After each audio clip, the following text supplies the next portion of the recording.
What's up, guys? Your girl Luca here, back with another video. And today we will be discussing a topic that tends to pop up anytime a minority character happens to be featured in any sort of medium.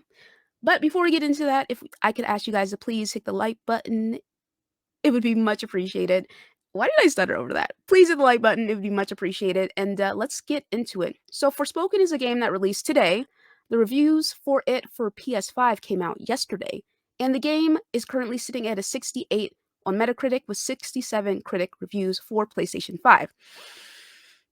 The PC reviews are not out yet because no one got a PC code, which is extremely spooky in itself, right? So we are waiting for the PC reviews to roll in. I am not thinking it's going to be anything good, but we have to wait and see for that. Now, Forspoken is a game that features a light-skinned African American young woman named Frey. By young woman, she is 20 years old. And she essentially travels to another world, gets transported to another world, that is, and discovers that she has magical abilities. So essentially, it is a isekai, one of my favorite genres in anime, essentially. Now, here's the thing. Frey, again, because she's black and because she's a woman, a very specific kind of narrative has popped up. And that narrative happens to be that people do not like this game. The main reason people do not like this game is because she happens to be black and a woman. Now, here is reality. People are critical of this game due to the performance issues, which are abysmal, and due to the cringe dialogue. What is considered cringe dialogue? That comes out of Frey's mouth and her little cufflink's mouth. Her cufflink is how she has her powers, but I digress, right? Now, me personally, listen, I used to watch CW shows, so like The Arrow, Supergirl. I was a big Supergirl fan, all that jazz, right? Like I was heavy into the CW, Vampire Diaries, Legacies, the originals, all that jazz, right? So me personally, like, listen, I would watch a TV show featuring Frey, basically. Like if Forspoken was a show, I would probably be seated. If it was a CW show, I would be seated right there watching the garbage and eating it up and enjoying it because I like that kind of stuff, right? And I think Frey is super cute, despite some of her more sketchy dialogue choices. Okay, now again, the main reason people have expressed a disinterest or dislike in this game is due to the dialogue and due to the the performance being very bad, essentially, right? There are some mixed reviews in there, and there are people who did genuinely enjoy the game. So shout out to them. I'm happy that people were able to find enjoyment in the game. It's not something that I myself feel like picking up. I played the demo and I decided it was not for me, you know, but that's awesome, right? Uh, People who can see what is right in front of them, people came to a simple conclusion that the reason the game didn't do well was because of aforementioned reasons, right? Unfortunately, again, this narrative has popped up. And the worst part about these kinds of narratives is that it is so very predictable. It's so predictable that it's not even funny at this point because I knew it was only a matter of time before somebody was like, they don't like this game because she's a woman. They don't like this game because she's black. Because God forbid a black woman character just exists in herself in a game and the game doesn't do well and it has nothing to do with the fact that she's black and a woman. God forbid, right? Now, I have been going back and forth with people about this for the last few days, trying to dispel this notion that it has anything to do with that concept of any sort of bigotry. So, I'm going to share this tab here. This here, I had a nice conversation with this man named Upper Room. Me and Upper Room were cool, so it is what it is. We were able to have a polite conversation about this, right? But Upper Room was like, "Hear me out. What do these reviewers look like?" And he discussed talking about getting canceled and all that, right? And so I I know, Upper Room and some of his viewpoints, so I knew what he was referring to, so I was like, "Listen, if y'all keep pushing the agenda that the game didn't do well because of race and gender, studios will actually take that as an excuse, and the chances of getting games with black leads diminishes further. Like, y'all do not understand or realize the damage that you do when you try to push that narrative." And I wholeheartedly stand by that statement. That is one of my main concerns when it comes to people trying to push this particular narrative, because what if the developers see it and they're just like, "Man, instead of people not liking it because we didn't do a good job stabilizing it and making sure it worked and also working on the dialogue, I guess it's just because she's black and she's a woman, so we're not doing that again." Like, come on, man. Like, let's come on, you know? And then, and then, all right, another person came out with the same kind of rhetoric. This person here stated that the many reasons Forspoken is being hated on, the main reason being here, right here, saying, "Call it the race card all you want," which it is. But we all know black women are the most hated women in society, and a black woman is a main character. I would like to point out that the reason this guy is blocked is because he called me, a black woman, a very nasty name. And I was just like, "Oh, let me go ahead and block you there, buddy," because it's protect all black women until they say something that you don't that you don't agree with, huh? But whatever, right? So anyway, he continues with PS5 console exclusive. I definitely believe that people are hating on it because it's a PlayStation 5 console exclusive. Absolutely. Absolutely.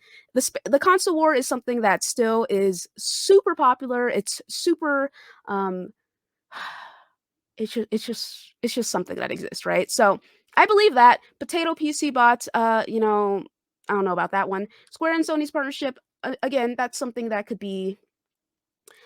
be used as an excuse or example, right? And yeah. So then I quote retweeted this guy and I was like, "You know what? You don't even care about black women. You're just trying to cover up for your console war shenanigans. You are not slick, bucko." So, I posted this saying, "I'm sorry, but your race card has been declined." I've been waiting to use this image for quite some time. But anyway, moving on from that. Now, the latest of people's having this very particular kind of rhetoric when it comes to this game is David Jaffe. Now, David Jaffe came through and he stated, "I'm inches from pulling the trigger on Forspoken at $70. Part of it is the good stuff I'm hearing from people who are playing it, and the fact that I did enjoy the demo." Now he should have just left it there, but that I digress, right? And then he continued with, "The other part is I want to buy it to spite the assholes who clearly do not like women, black people, or PlayStation." Again, I'm definitely like, believing that PlayStation bit, but the first two, I'm like, I'm not sure about this, Mr. Jaffe. Now, I stated, I was like, "People have expressed disinterest in Forspoken based on the dialogue and the sketchy performance. I've not seen anyone say or even imply that they don't want to play it because they dislike black people or women. Unfortunate that we cannot exist without this narrative push." And by we, I mean like people who look like me, essentially. I'm just like, damn, I can't just be in a game or whatever. A game can't just feature a black woman and it just exists in itself. It's always got to be something, you know? We are multifaceted human beings, and yet it still boils down to skin tone and gender. Is that it? Anyway, he continued. He continued with this, where he stated, "To be clear, the tropes about black folks and Forspoken are shit." So, basically, Frey is a career criminal, a grand larceny, um, and in resisting arrest, and then also she got beat up by like a gang of goofy girls and stuff. So there's that. And he continued, "If they were called out over a year ago for that and Square did nothing," which is their right, of course. "But I'm talking about the players who are being dicks for no clear reason. So I assume it's racism, constant war, misogyny." So he stated that he is making an assumption here. He is assuming that people are hating on the game based on console warring, racism, and misogyny. Again, I understand this world that we exist in, but here is my thing. Not you cannot assume that everything is surface level when it comes to that stuff. You can't just assume that just because the game happens to feature a black woman that automatically any critique and criticism that people have about it is just solely because she's black and a woman. If you had taken some time to look into it a little bit, you would see again, it was because of the dialogue. It was like a lot of it was the dialogue, man. A lot of it was the dialogue, you know? And then now the performance. And even me from the beginning, I was like, this game looks a little this looks a little I don't know, this game looks a little spooky, but I was like, whatever, it is what it is, and I continued on from there. So I finished up my thoughts on this earlier where I said, when people do not have a valid argument, which these people don't have a valid argument when it comes to this. I'm not talking solely about Jaffe, by the way, but I stated here, or not even solely, I'm not talking about Jaffe in this tweet at all. I'm actually talking about um, some people who have said some very foul and vile things to me in response to a lot of my viewpoints when it comes to situations like this, right? Now, I state here, when people do not have a valid argument, they automatically jump to calling you racist, homophobic, or transphobic, or assume that you hate yourself because you actually have the ability to use your brain. These people are irrelevant and not worth the discourse. They are literally brain dead. And I 100% stand by my statement there. Here's the thing when it comes to these these issues and these topics. When you cry wolf, do you guys know the story about the black boy who cried wolf, right?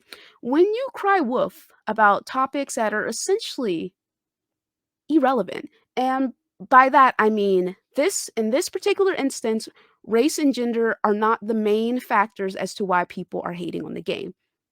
When you use situations like this to claim bigotry, when there are real issues and real instances of bigotry, people are less inclined to listen or believe you. They will assume that it all falls under the same bout of nonsense because you cannot, because the people who push this narrative cannot separate or use nuance for anything, for anything. And so it's just, again, it's so annoying whenever people try to push these narratives. And the same goes for the Harry Potter situation. People are not allowing nuance. They're not allowing nuanced conversation when it comes to that. It's either don't buy the game or you're a bigot. And it's like, what? That doesn't even make any sense. It doesn't make any sense. If you use actual logic, you can explain and understand how it doesn't make any sense, right? But people don't get that. And so they decided to cry wolf with the Harry Potter situation. And now the game is pre-orders are through the roof because people want to spite folks who push those kinds of narratives, right? And also people are going to be less inclined in the future to believe um anything regarding trans issues is actually a problem. Like it's human nature. It really is human nature at the end of the day. And I wish people would understand that. Like I don't understand me. I've only been in this world for 29 years. Like I know I don't look it, but I'm 29, right? And it's people who are several years older than me who come in with very narrow perspectives on what's going on. And they decide to hyperfixate and focus on the wrong thing. And it's like, for me, I'm just like, do you not understand what you're doing? And nothing? And again, it plays into what I also said earlier. These developers, they're gonna see folks being like, "Black woman's the problem. We're not doing any people of color anymore. We're not doing any women anymore because we don't want to deal with the backlash." You know what I'm saying? Like that usually tends to be the case when it comes to a lot of this stuff. And it's just like, no, dude, release games that work. And work, I mean, fix the dialogue for some people. Like again, I would watch this 100% if this was a CW show. So, I mean, that's it from me. That's all I really have to say about it. I hope that you guys can see where I'm coming from and understand that it is really not as simple as people are trying to make it out to be. But that's it for me, guys. Let me know what you think in the comment section below. And if you think it does have something to do with race or gender, please, I need you to give me a thorough explanation as to why. Um, because even though I can believe this concept of maybe some people feeling that way, the main issues have to do with, again, the dialogue and the performance. All right. I will catch you guys for another one. Peace.